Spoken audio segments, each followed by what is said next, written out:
Au nom du Père, du Fils, Saint-Esprit, un seul Dieu, Amen, que sa bénédiction repose sur nous tous, Amen. Alors aujourd'hui, on va étudier la première épître de Saint-Pierre, chapitre 2, du verset 18 jusqu'au verset 25.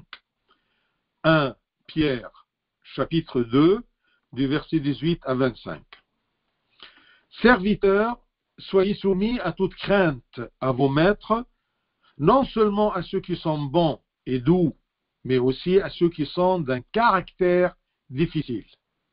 Car c'est une grâce que de supporter des afflictions par motif de conscience envers Dieu quand on souffre injustement. En effet, quelle gloire y a-t-il à supporter de mauvais traitements pour avoir commis des fautes? Mais si vous supportez la souffrance lorsque vous faites ce qui est bien, c'est une grâce devant Dieu. Et c'est à cela que vous avez été appelés, parce que Christ aussi a souffert pour vous, vous laissant un exemple, afin que vous suiviez ses traces. Lui qui n'a point commis de péché, et dans la bouche duquel il ne s'est point trouvé de fraude. Lui qui injuriait ne rendait point d'injure, maltraitait ne faisant point de menaces, mais s'en remettait à celui qui juge justement. Lui qui a porté lui-même nos péchés en son corps sur le bois, afin que, morts au péché, nous vivions pour la justice. Lui, par les meurtrissures duquel vous avez été guéris. Car vous étiez comme des brebis errantes, mais maintenant, vous êtes retournés vers le pasteur et le gardien de vos âmes. Gloire à lui éternellement. Amen. Alors, ici, cette partie-là de ce chapitre n'est que des commandements pour les esclaves et les ouvriers, tout ce qui est salarié et le temps aussi de l'esclavage. Alors, il commence par serviteurs.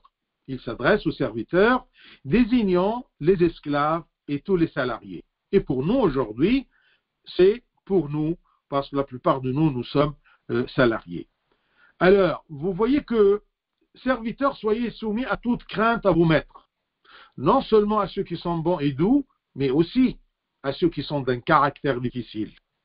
Le christianisme a affronté le problème des esclaves, non pas en les dressant contre leur maître, mais en changeant leur cœur pour qu'ils aiment ceux qui travaillaient pour eux. Vous voyez, les valeurs chrétiennes changent le cœur des gens, jusqu'au point que même les salariés, ils peuvent avoir un cœur assez fort pour supporter et aimer ceux qui travaillent pour eux, c'est-à-dire ceux pour qui nous travaillons, afin qu'ils puissent vivre en paix. Parce que c'est ça le but aussi. Ce n'est pas tout simplement les patrons ou les supérieurs, mais quand tu aimes ton supérieur, tu vas vivre toi-même en paix. Mais si tu es obligé de l'obéir, mais avec une haine, avec une rancune, ou avec un jugement, même si c'est juste, tu ne seras pas en paix. Et l'important, c'est la paix intérieure de la personne. Alors, afin qu'ils puissent vivre en paix avec eux, et parfois même les mettre, les libérer, quand ils vivaient de cette façon-là, soumis et présentés ou présentant la bonne conduite chrétienne. Alors, ici, il est demandé aux esclaves et aux ouvriers de se soumettre avec amour. Ça, c'est important, se soumettre avec amour. Quand on aime, on se soumet facilement. C'est comme exactement durant le mariage, quand on demande aux femmes de se soumettre à son mari. Eh bien, attention, on ne peut pas lui demander ça qu'après qu'on a demandé au mari d'aimer sa femme, comme le Christ a aimé l'Église. Alors, je dis toujours que ce qui est plus difficile, c'est non pas de se soumettre à quelqu'un, mais c'est aimer quelqu'un. Et une fois qu'on est aimé par quelqu'un, on peut facilement s'y soumettre. Alors, ici, il est demandé aux esclaves et aux ouvriers, aux salariés, de se soumettre avec amour à ceux qui travaillent pour eux. Non seulement au maître doux, attention, parce que c'est normal, mais ici, eh bien, c'est se soumettre, même aux gens qui sont de caractère difficile, parce que l'amour, comme c'est écrit, il est plus fort que la mort. Quand on aime, on peut tout, on accepte. De se soumettre avec amour à ceux qui travaillent pour eux, non seulement aux maîtres doux, mais aussi aux violents et aux cœurs durs. Car la violence est un péché qui déclare que son propriétaire est faible. Attention, quand tu es avec un supérieur qui est violent, qui est agressif, eh bien, sache bien que ça, c'est une conséquence d'une faiblesse intérieure de cette personne-là. Donc, la violence est un péché qui déclare, qui dévoile que son propriétaire ou de la personne qui a commis cette violence, qu'il est faible et doit être traité avec amour pour lui enlever sa nature brutale. Donc, quand le Christ nous demande de se soumettre à nos supérieurs, par amour, premièrement, pour notre paix intérieure, et deuxièmement, pour essayer d'enlever cette nature brutale et de ce caractère mauvais de notre supérieur. C'est comme c'est écrit, comme je viens de citer, il y a un verset, des Cantiques, chapitre 8, 6, « Car l'amour est fort comme la mort. » L'homme devant la mort, il sent que la mort est forte. On peut pas convaincre la mort. Et c'est par où passent tous les êtres humains. Mais l'amour est aussi fort que la mort. Vous voyez ceci, je n'ai pas de commentaire là-dessus, mais c'est un verset qui nous montre vraiment la puissance de l'amour. Elle peut agir aussi fort que la mort. Et quiconque y croit que l'amour peut changer les brutaux et les durs de caractère, eh bien, quiconque y croit peut vivre en paix et changer ceux qui l'entourent. Mais on doit avoir cet amour.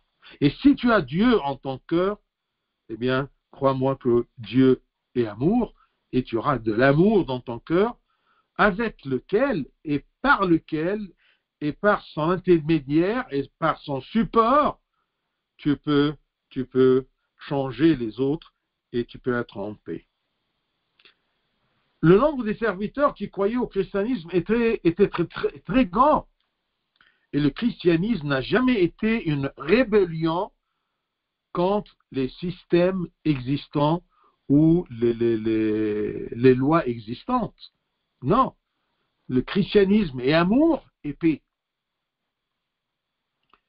Pour que les serviteurs et les esclaves ne confondent pas que la foi au Christ leur donne le droit de se rebeller contre leurs maîtres qui ne sont pas chrétiens, qui ne sont pas ou qui n'aient pas les mêmes valeurs que nous. Eh bien non. Et les apôtres ont appelé les serviteurs à obéir à leur maître. Parce que c'était, comme je peux dire, c'était une valeur chrétienne qu'on doit obéir au maître, au supérieur. Alors, le christianisme n'a pas donné l'impression qu'on doit se rebeller contre les maîtres durs ou non-croyants. Au contraire, le christianisme a gagné de nombreux maîtres qui ont cru en Christ grâce à la bonne conduite de leurs serviteurs. Et ceci, on le trouve même dans l'épître de Saint Paul aux Éphésiens, chapitre 6, de versets 5 à 8. On a déjà étudié l'épître aux Éphésiens, mais je vous présente ici, je vous rappelle de même l'enseignement de Saint Paul qui se coïncide aussi avec l'enseignement de Saint Pierre. Alors, Éphésiens 6, de 5 à 8. je cite, serviteurs, obéissez à vos maîtres selon la chair, avec crainte et tremblement, dans la simplicité de votre cœur, comme à Christ. Imaginez-vous, il nous demande d'obéir comme au Christ.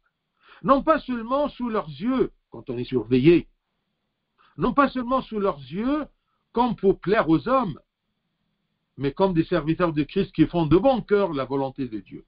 La volonté de Dieu, c'est d'aimer nos supérieurs. La volonté, c'est d'aimer pour être en paix et pour essayer de changer les autres. C'est comme si Dieu, il œuvre par nous, ayant cet amour dans notre cœur. Non pas seulement sous leurs yeux, quand on est surveillé, comme pour plaire aux hommes, mais comme des serviteurs de Christ.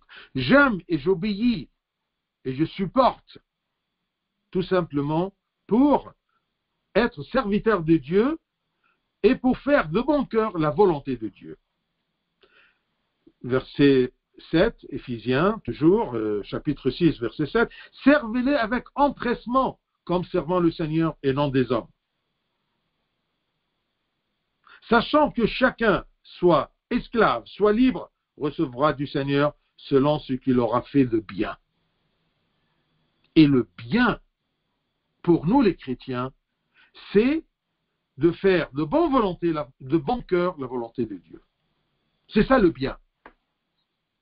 C'est de faire la volonté de Dieu, non pas malgré nous, ou comme une loi pesante sur nos épaules, mais non, de bon cœur. Par amour, j'obéis à Dieu. Et puisque c'est la volonté de Dieu que nous, les serviteurs, on serve avec amour, les maîtres, même ceux qui sont de caractère difficile, eh bien, on doit accomplir ceci pour non pas servir les hommes, mais servir à travers notre service aux hommes, on sert Dieu et on accomplit sa volonté. Servez-les avec empressement, comme servant le Seigneur et non des hommes, sachant que chacun, soit esclave, soit libre, soit maître, recevra du Seigneur selon ce qu'il aura fait de bien.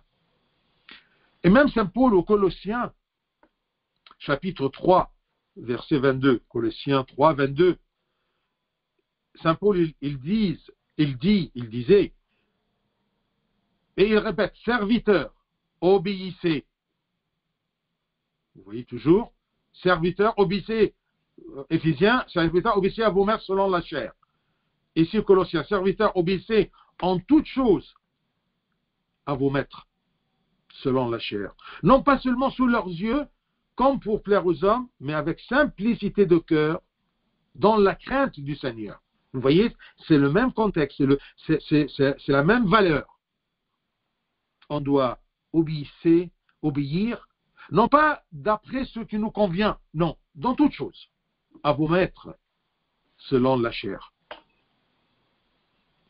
Non pas selon la chair, c'est-à-dire les hommes que nous servons, selon la chair. Non pas seulement sous leurs yeux, comme pour plaire aux hommes, mais avec simplicité de cœur, dans la crainte du Seigneur. Je fais ceci, j'accomplis la volonté de Dieu parce que j'ai l'amour de Dieu et j'ai la crainte du Seigneur dans mon cœur. Même Saint Paul à son disciple Timothée, première épître de Saint Paul au Timothée, chapitre 6, verset 1. 1 Timothée 6, 1. Que tous ceux qui sont sous le joug de la servitude, dans la vie, on ne peut pas être aussi libre. Même, je crois qu'un patron, il est toujours sous le joug, d'accord, de la supériorité de la loi. Et la loi du travail même. Vous voyez? Et le poids et la supériorité des impôts et des charges. Que tous ceux qui sont sous le joug de la servitude regardent leur maître comme dignes de tout honneur.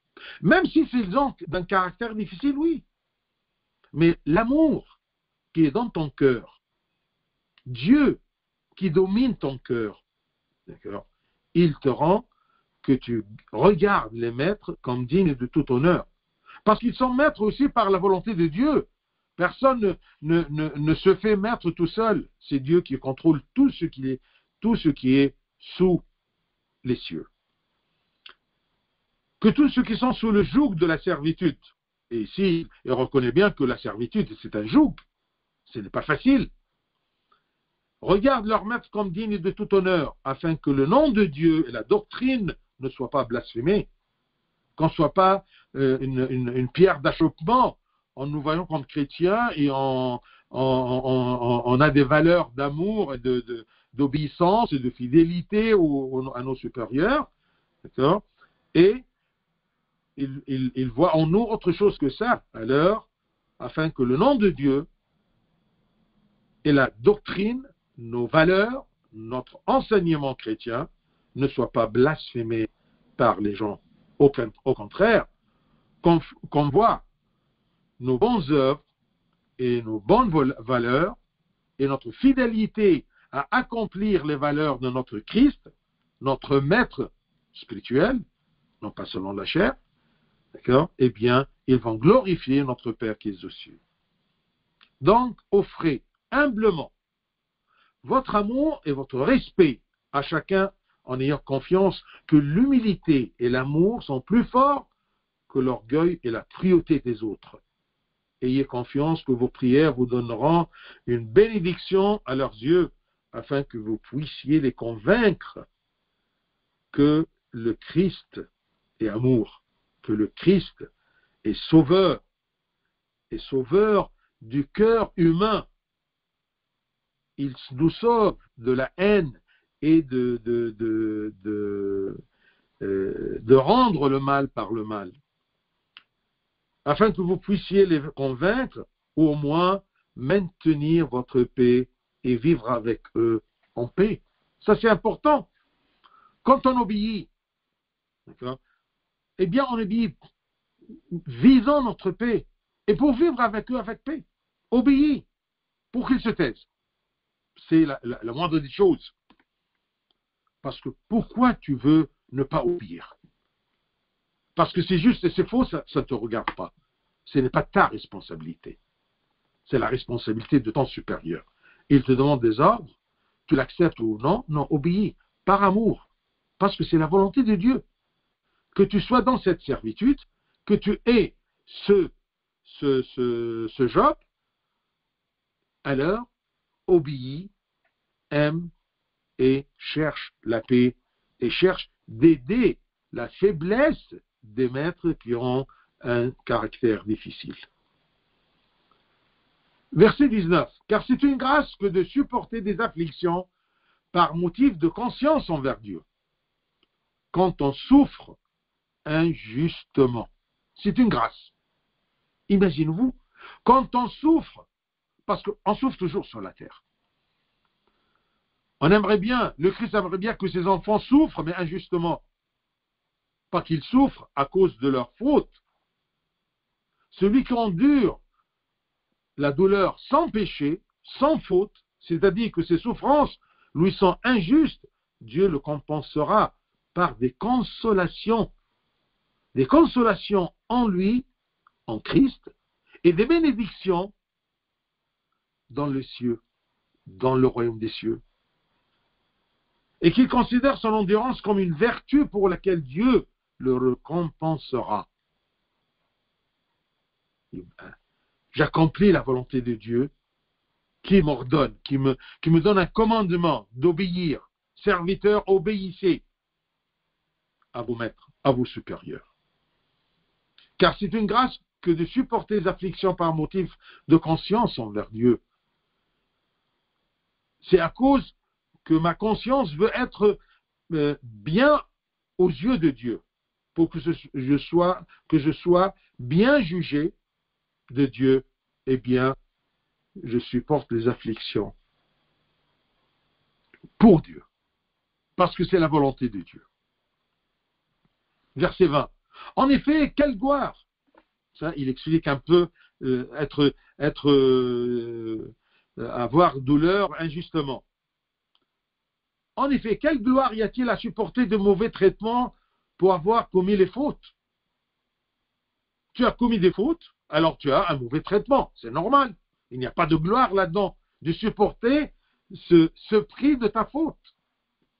Mais si vous supportez la souffrance lorsque vous faites ce qui est bien, c'est une grâce devant Dieu. Et nous sommes d'accord maintenant que faire ce qui est bien, c'est-à-dire faire la volonté de Dieu, accomplir les commandements de Dieu. Serviteurs, obéissez. Serviteurs, regardez vos maîtres comme dignes de respect.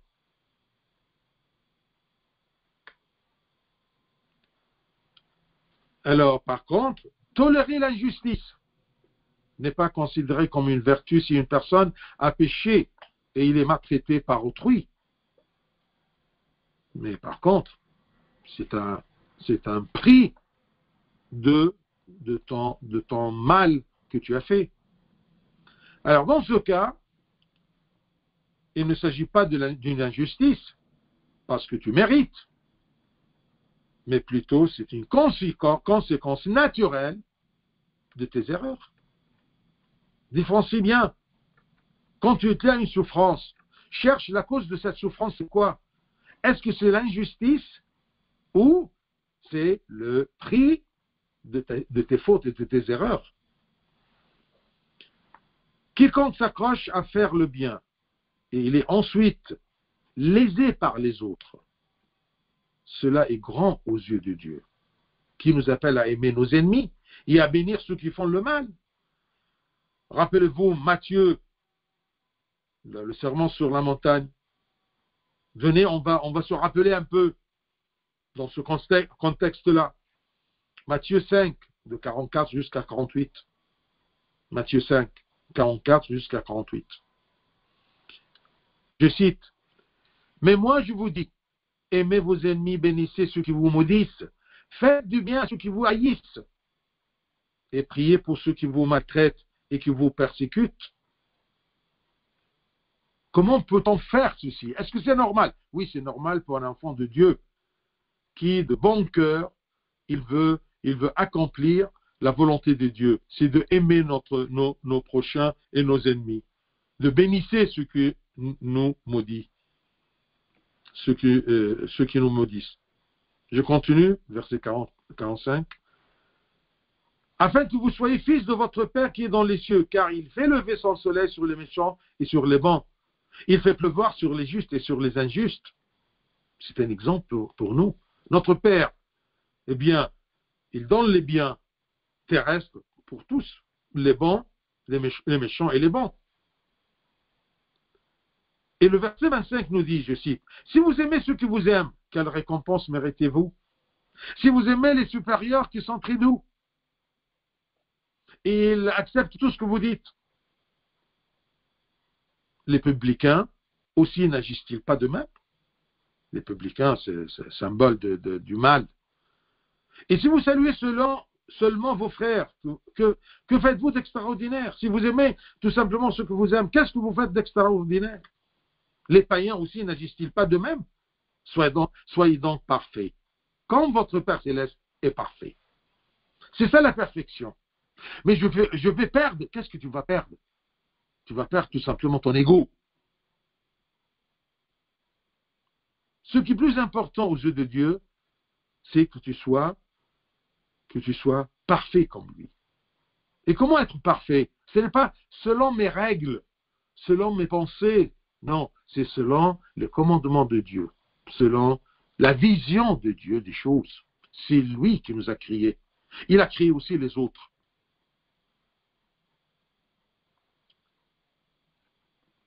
Vous savez, la gifle était la punition normale pour les serviteurs chez les Romains. Et quand on dit, par exemple, que tu dois rendre l'autre joue, l'autre veut dire que si nous sommes giflés par une erreur que nous n'avons pas commise, eh bien, on doit supporter ceci, jusqu'à qu'on trouve une solution. Ce n'est pas une faiblesse, non. C'est tout simplement un contrôle de ne pas se venger, dans le sens de rendre l'autre joue. Celui qui est giflé par une bonne action, c'est-à-dire à cause d'une bonne action, qu'il soit patient, car c'est une vertu qu'on est giflé injustement. C'est quelque chose d'agréable à Dieu, que tu as pu contrôler ta colère, contrôler ton ego qui ne peut pas supporter l'humiliation.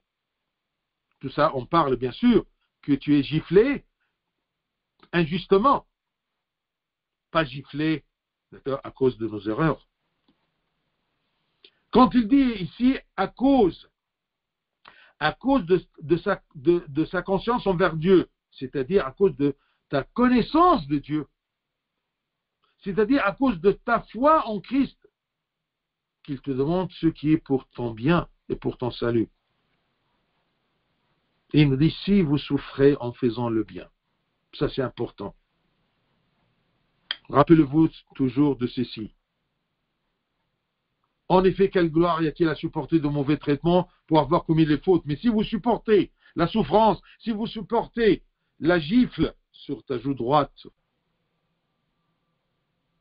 mais si vous supportez la souffrance lorsque vous faites ce qui est bien, c'est une grâce devant Dieu.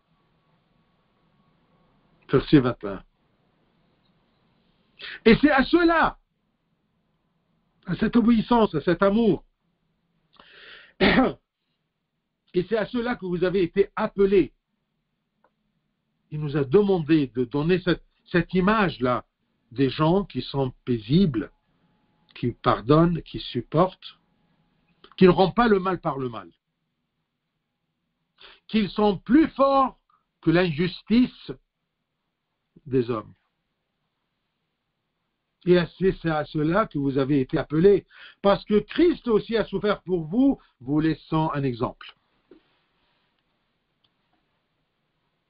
Alors ici, il confirme que l'appel chrétien est d'endurer la souffrance injuste et d'offrir de l'amour au lieu d'insulter le monde entier, comme l'exemple de Christ, comme le Christ lui-même l'a fait, en endurant la souffrance et en mourant pour nous, afin d'être un exemple pour nous. Quand on aime, on sait sacrifier. Quand on aime, on peut facilement faire la volonté de Dieu, qui paraît parfois surnaturelle. Je dis toujours, nous ne sommes pas des gens normaux, nous sommes enfants de Dieu. Nous ne sommes pas enfants du monde. Nous avons des valeurs complètement supérieures aux valeurs humaines normales. Et nous avons les moyens d'être au-dessus des valeurs humaines. Ces moyens-là, c'est Dieu lui-même, c'est l'Esprit de Dieu lui-même qui envahit notre cœur. C'est l'amour qui est en nous. C'est Dieu qui est amour, c'est Dieu qui est en nous, c'est l'amour qui est en nous. Quand on n'arrive pas à accomplir, à plaire à Dieu, sachez bien que c'est une faiblesse en moi.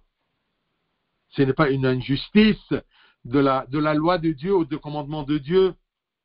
Non, c'est une faiblesse en moi. C'est un manque d'amour.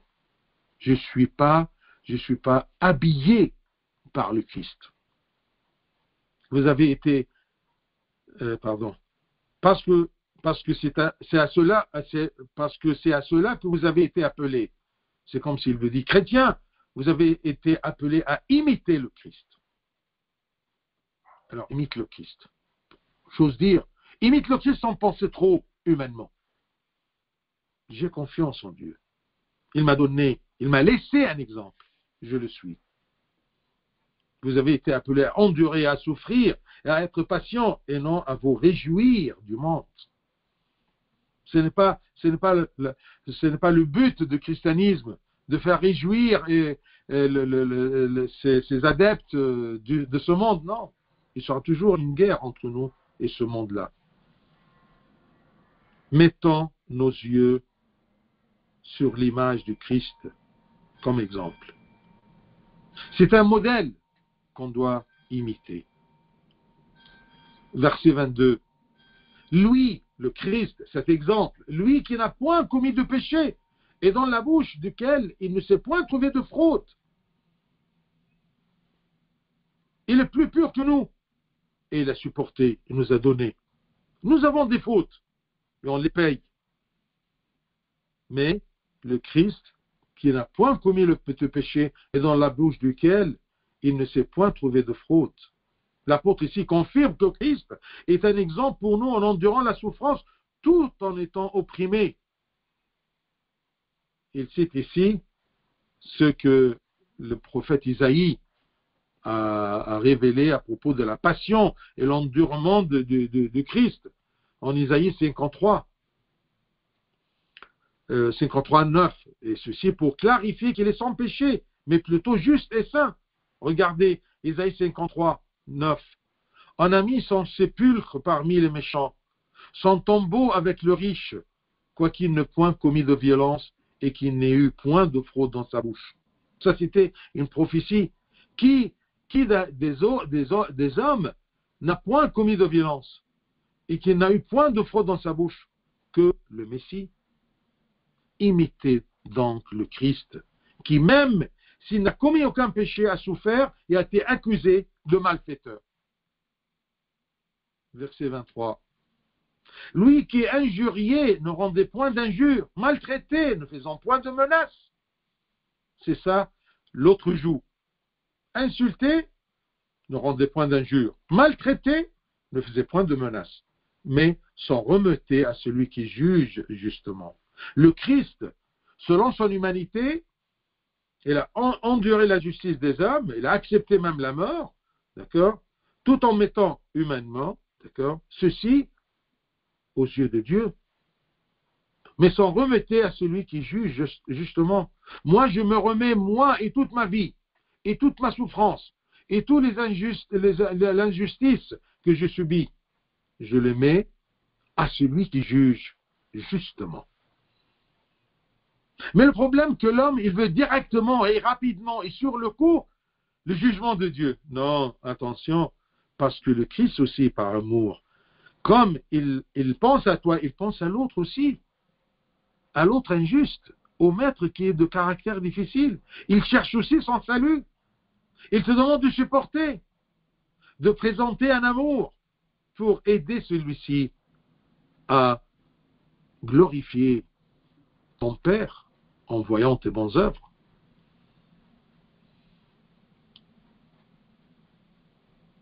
Regardez verset 23. Lui qui injuriait ne rendait point d'injure, maltraité, ne faisant point de menace, mais s'en remettait à celui qui juge justement. L'amour du Christ apparaît alors qu'il a enduré la souffrance en ne résistant pas au mal, par le mal. Il a prié pour ceux qui l'ont crucifié. Toute l'histoire de sa crucifixion. Il a prié pour ceux qui l'ont crucifié et pour ceux qui l'ont insulté et pour ceux qui se sont moqués de lui. Et il a été pour nous un exemple en remettant notre vie à Dieu le juste, qui récompense chacun selon ses actes. Regardez Isaïe, la prophétie d'Isaïe, chapitre 53:7. Il parle à propos de ce Christ-là, ce saint qui a subi de l'injustice. Il a été maltraité et opprimé. Il n'a point ouvert la bouche, semblable à un agneau qu'on mène à la boucherie, à une brebis muette devant ceux qui l'attendent. Il n'a point ouvert la bouche. Lui n'a pas ouvert la bouche parce qu'il a visé la croix et la crucifixion et le salut de l'homme. Et toi, tu vas te taire pourquoi? Tu vas endurer pourquoi? Tu ne vas pas ouvrir la bouche pourquoi? Parce que Dieu t'a commandé de faire ceci, c'est la volonté de Dieu. Et tu as compris qu'est-ce qu'il y a derrière la volonté de Dieu en faisant ceci. Ta paix et le salut de l'autre. Mais si l'autre ne profite pas de cette paix que tu as présentée, au moins c'est toi qui vas profiter de cette paix intérieure. C'est toi le gagnant. Si lui en profite, tant mieux pour lui. Sinon, Dieu va chercher un autre moyen peut-être, d'accord, pour le sauver. Verset 24. Lui qui a apporté lui-même nos péchés en son corps sur le bois, sur la croix, afin que morts au péché, nous vivions pour la justice. Lui, par les meurtrissures duquel vous avez été guéris, Le Christ a supporté toutes ces meurtrissures, toutes ces souffrances et ces douleurs, tout simplement pour que, à travers ceci, à travers son sacrifice, eh bien, nous étions guéris. Lui qui a porté lui-même nos péchés en son corps sur la croix, afin que mort au péché, c'est nous, en lui, que nous sommes morts au péché. Mort au péché dans le sens que si le péché vient pour me demander de la suivre, elle va me voir comme un mort. Il n'y a pas de réponse, il n'y a pas d'affirmation, il n'y a pas de lien, je suis mort au péché. Vis-à-vis au péché, je suis un mort. Alors on ne peut pas m'influencer. C'est ça le sens de mort au péché. Afin que mort au péché, nous vivions pour la justice. Pour la justice, c'est-à-dire, non pas défendre la justice, non, c'est pour être justifié aux yeux de Dieu. Alors, le Christ a enduré le châtiment de nos péchés sur la croix pour nous libérer de nos péchés, pour nous laver des péchés, afin que nous puissions vivre dans la justice et rejeter le péché qui a causé toutes ces souffrances à notre Rédempteur, à notre Sauveur, à notre Christ. Ainsi, nous obtenons la rédemption et la guérison de nos péchés grâce au Christ portant les souffrances à notre place. Tout ceci, vous le voyez toujours dans Isaïe 53. Les prophéties qui pointaient la souffrance du Christ et l'œuvre du Christ pour le salut des hommes. Alors, c'est comme Isaïe 53, verset 5, je cite, « Mais il était blessé pour nos péchés, brisé pour nos iniquités. Le châtiment qui nous donne la paix est tombé sur lui, et c'est par ses meurtrissures que nous sommes guéris. » Il a cité ceci, Saint Pierre. C'est lui par les meurtrissures duquel vous avez été guéris. Par les meurtrissures de qui vous avez été guéris. Notez bien que l'apôtre écrit à un grand nombre d'esclaves qui sont fouettés par leur maître, comme si l'apôtre leur disait que le Christ est leur partenaire dans les mêmes souffrances. Ce n'est pas un humain complet qui vous demande de supporter, d'accord, il n'a pas subi ceci. Non, il a subi ceci. Il nous a donné l'exemple parce qu'il a subi humainement tout ce qu'on subit comme souffrance. Le Christ, ce n'est pas un Dieu qui nous demande des choses qu'il n'a pas senti humainement. Non, il s'est incarné comme un être humain et il a subi ces douleurs-là, comme cette prophétie-là. Il était blessé, brisé. Le châtiment qui nous donne la paix est tombé sur lui. Et c'est par ces meurtrissures que nous sommes guéris. Pierre, comme témoin des souffrances de Christ, mentionne les souffrances de Christ grâce auxquelles nous obtenons le salut. Il a lui-même porté nos péchés, le Christ. Il a lui-même porté nos péchés dans son corps sur la croix. Il mentionne la douleur de la flagellation. Cette souffrance de Christ était la raison de notre guérison des effets du péché. Dieu l'a fait pour nous. Nous le faisons pour notre paix et pour l'aide au salut de l'autre, pour essayer de le changer par cet amour qu'on lui présente, parce que l'amour est fort comme la mort. Je termine ici en soulignant, vous avez été guéris par la douleur et la souffrance de Christ, par la croix. Vous avez été guéris. Et avec ceci, notre maître Saint-Pierre résume le salut qu'on suit. C'est quoi le salut? C'est le pardon des péchés. Il a lui-même porté nos péchés. Ici, c'est écrit,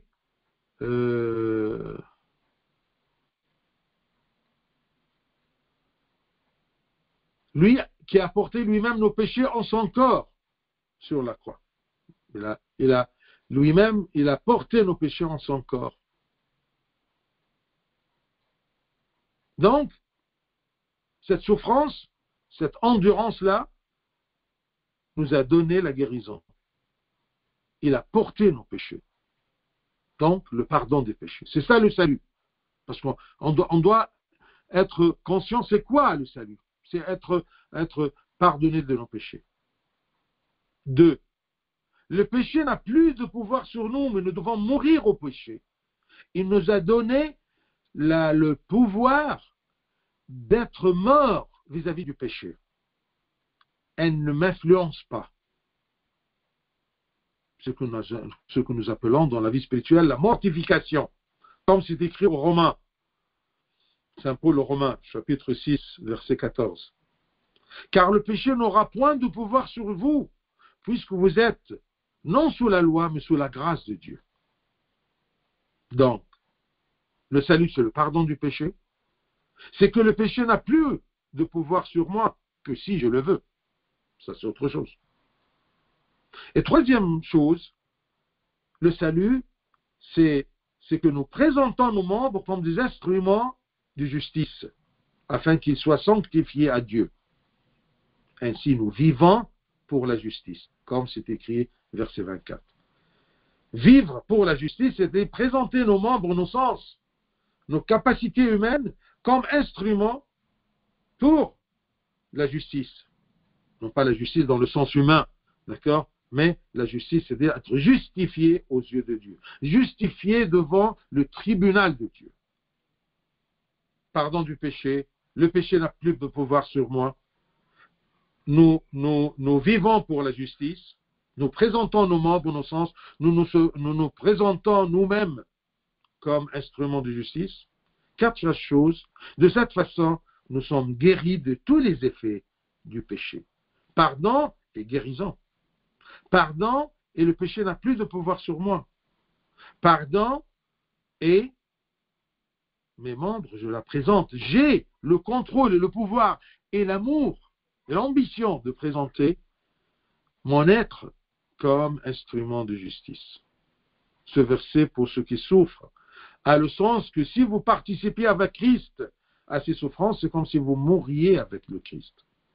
Et quiconque meurt avec Christ, le péché n'a plus de pouvoir sur son âme ni son corps. Nous comprenons cela si nous comprenons que toute chose concourt au bien.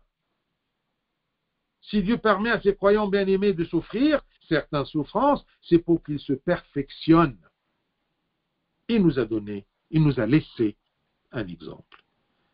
Dernier verset pour terminer ce chapitre. Car vous étiez comme les brebis errantes.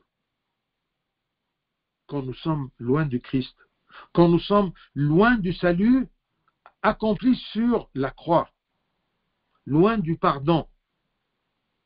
Car vous étiez comme des brebis errantes, mais maintenant que vous connaissez le Christ, que vous avez la conscience, la bonne conscience envers le Christ, mais maintenant vous êtes retournés vers le pasteur et le gardien de vos âmes. Bien sûr, ici, vers le pasteur, le gardien de vos âmes, dans la traduction arabe, c'est écrit l'évêque de vos âmes. Vous voyez, ici, le français, c'est un peu, pas juste pasteur et gardien. Qu'est-ce que ça veut dire gardien? Non. Alors, à cause du péché, vous vous égariez de la vérité comme une brebis perdue. Mais quand vous avez cru au Christ, vous êtes devenus membres de son Église. Le Christ est le berger de l'Église, qui en est responsable. Et il est son évêque, c'est-à-dire celui qui le surveille avec l'œil de ses soins et gère tous ses besoins. C'est ça, c'est pas vers le pasteur, le gardien dans le bonne traduction même qui vient du grec, d'accord, mais c'est l'évêque de vos âmes. Oskof nufuskum. Et même c'est écrit en arabe. Vous étiez comme une brebis perdue. La prophétie d'Ésaïe, je cite toujours comme Saint-Pierre le chapitre 53 de la prophétie d'Ésaïe, qui parle toujours à propos de la passion du Christ. Alors, Ésaïe 53:6, vous allez voir, c'est écrit, je cite, « Nous étions tous errants comme des brebis, chacun suivait sa propre voie, et l'Éternel a fait retomber sur lui l'iniquité de nous tous. Nous étions égarés à cause du péché, et l'Éternel a fait retomber sur lui l'iniquité de nous tous pour nous ramener vers lui comme l'évêque de nos âmes, comme le pasteur comme celui qui est responsable, d'accord, de notre bien. Le péché nous a séparés de Dieu parce qu'il n'y a aucune communion entre la lumière et les ténèbres. Nous étions égarés, suivant, comme le prophète Isaïe dit, chacun suivait sa propre voie, égaré. Il ne suit pas le bon berger, mais tu es revenu. Christ nous a réconciliés avec le Père. C'est ça le retour. C'est ça ce qu'il a fait le Christ. Il nous a justifiés aux yeux de Dieu le Père pour nous ramener au sein du Père.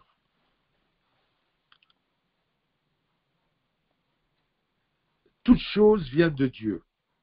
Dieu qui nous a réconciliés avec lui par Jésus-Christ, il nous a donné le ministère de la réconciliation. C'est écrit 2 Corinthiens 5, 18.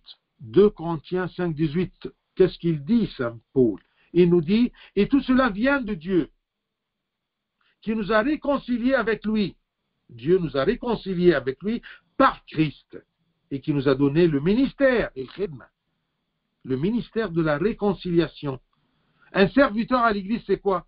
C'est quelqu'un qui essaye de réconcilier les âmes avec leur pasteur, leur guide, leur évêque. Alors, bien sûr, le sens de l'évêque de nos âmes, comme c'est écrit dans les langues anciennes, d'accord, ou authentiques, comme le grec, évêque ici, ça veut dire le berger. L'œuvre merveilleuse du Christ est qu'il a achevé notre guérison et nous a restaurés en tant que son peuple après que nous soyons égarés, que nous soyons devenus la proie de la main de Satan. C'est notre évêque, c'est notre berger, c'est notre pasteur, c'est notre gardien, qui nous a ramenés au sein du Père. Car vous étiez comme des brebis errantes, mais maintenant vous êtes retournés vers le pasteur et le gardien de vos âmes. Donc, ça vaut que nous obéissons à notre pasteur et à notre gardien, à notre berger, le Christ Jésus, gloire à lui éternellement. Amen.